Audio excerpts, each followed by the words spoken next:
deur het dit gesien, soos asof hierdie deur vasgemaak is met kettings. Maar vandag as 'n profeet kom, breek ek elke kettings in die maak.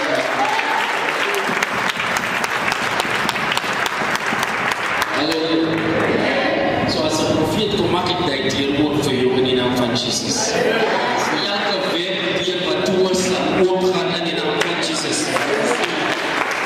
Hoor jy wat ek sê? Hallelujah. God is good. All the time. Hallelujah. Maar ek sien die vyand is soos asof die vyand vir jou mismoedig wil gemaak het. Hallelujah. Deur om procrastination in te bring in jou lewe. But today, that his plans has expired. And you will begin to walk in the fullness of God. You will begin to walk in the glory of God in the name of God. Hallelujah. Praise die volgende naam van.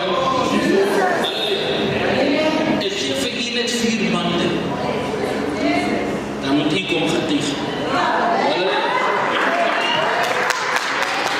Listen to me. I only give you 4 months. And you must testify.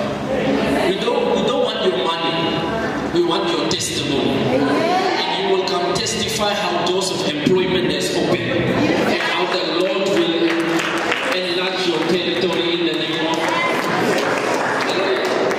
Maar jy moet baie versigtig wees. Ek het hier so die maand van November gesien. En ek het ook iewers hier so November gesien. Ik wil gewoon weten hoe is born hier in november en daarvoor wie is dat in november? Hij is geboren hier in november. In november. Praise the Lord.